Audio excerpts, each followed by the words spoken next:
Jennifer, last episode was such a powerful one when you told the story behind the story. In fact, it was quite interesting for you when you said passion, but in your story, I wish the audience for this episode will see that one, because what you really said was just going beyond the passion.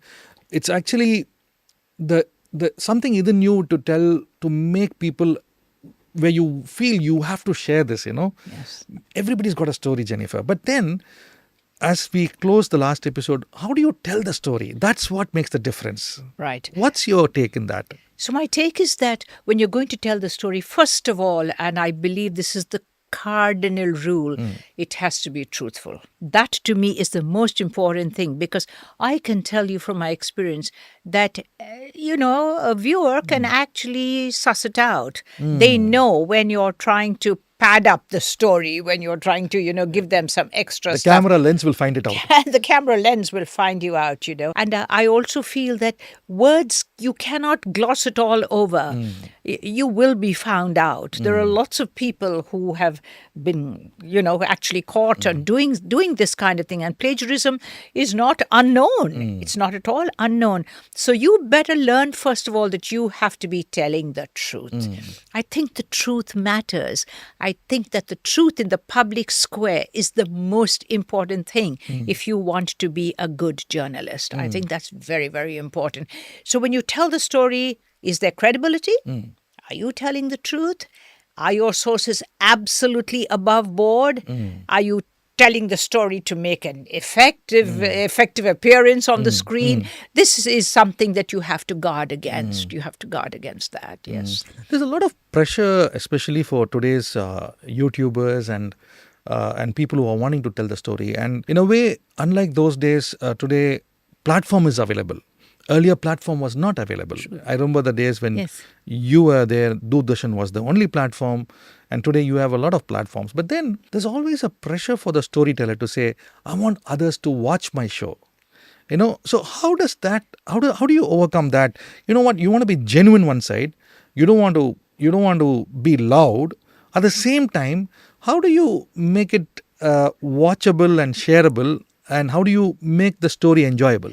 I think that depends very much on your own personality, Ashvin, because there are lots of people, and as a journalist, believe you me, you can become very arrogant and you can become very nasty, you can be very aggressive, you can be oppressive, you can be everything that you want to be. But at the end of the day, if you want people to listen, they are going to suss you out.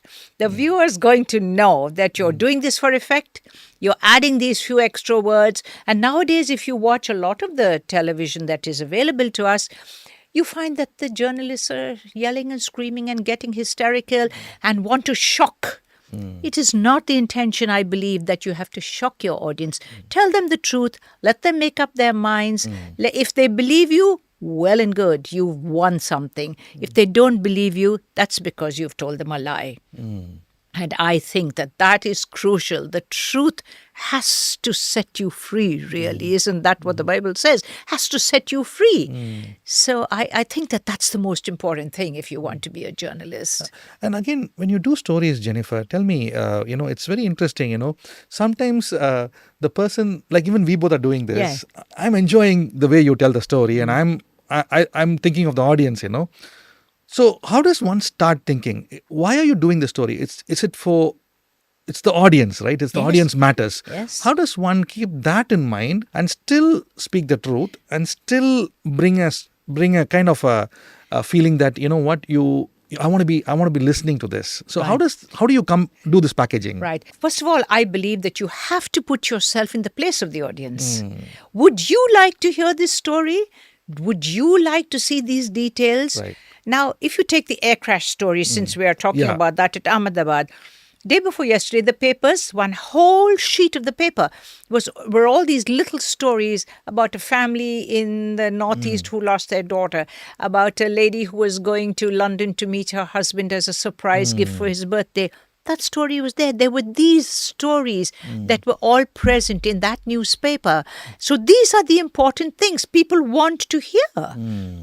I mean, how much can you go on hearing about the investigation, about the engines, about the flaps, about the wheels, about whatever happened? I mean, God bless those poor pilots and everybody else. May they really rest in peace.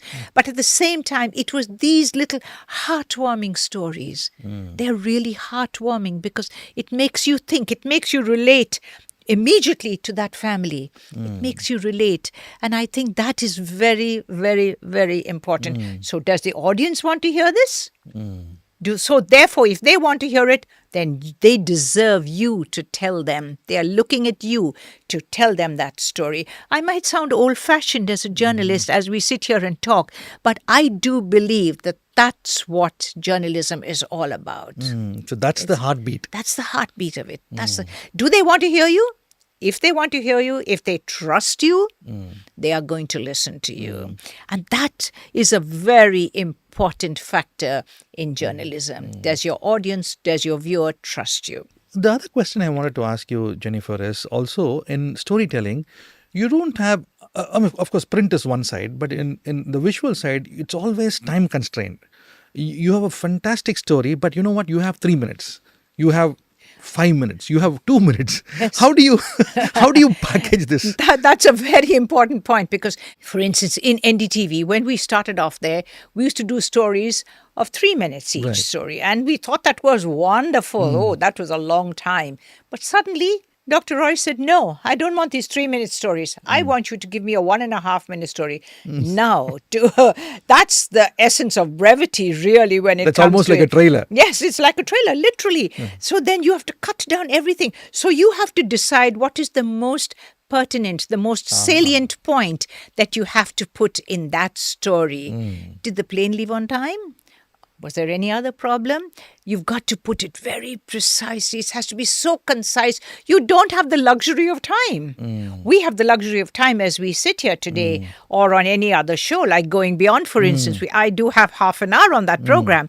But supposing you told me to do that same thing in like 2 minutes, it would be very difficult. You would have to then decide what's the most important thing you want your audience to know about what happened or about the story within the story. That's very important. So now as people are looking at these reels, it's 1 minute reels. Yes. And these 1 minute reels, if it's good, they go to the story. That's how the game has changed. Yes. So what you're saying makes precisely, it's so important for storytellers to understand as much as you're aiming at the larger story, also get to the point of what's your 1 minute trailer. Right. Would it be fair to say that? Yes, of course, indeed.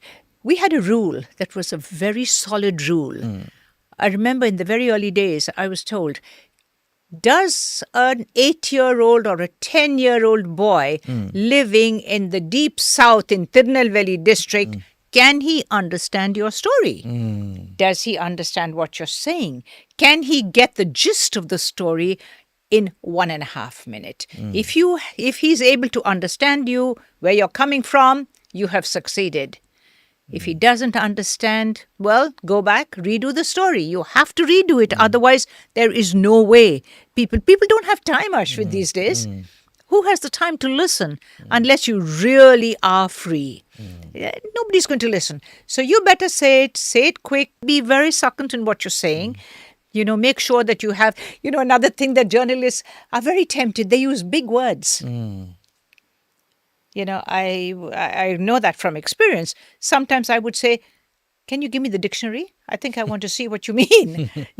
Jokingly, but the point is, that's not the way it should be. It should be simple, precise, concise, simple words, no big words, no words that people don't understand, no words that are not in daily use in our language these days. So that's very important. Jennifer, I have to ask this question. In your experience, you have done stories with very different people, right from the top to anyone and things like that.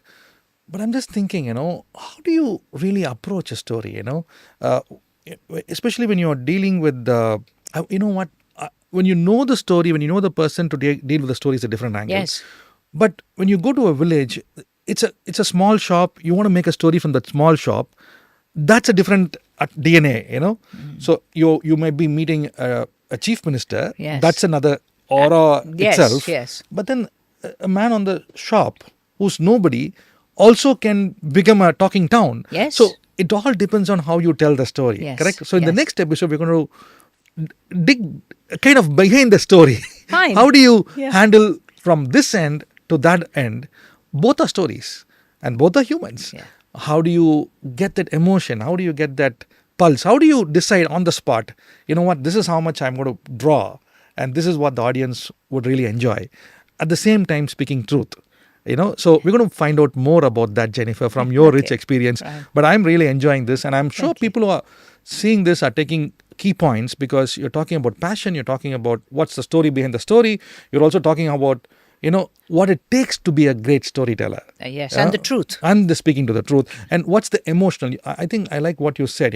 If you are not convinced, if you don't do your research and you're not convinced, you can't come there and fake it out. Can't pretend. You can't pretend, because the lens will find you That's out. right. The That's lens will know whether you're a genuine or you're a fake. That's right. Yes. That's what you're trying to tell. Yes, So be correct. genuine is what you're saying. Yes. But in the next episode, I'm waiting to find out how do you handle the different personalities of your guest. Okay.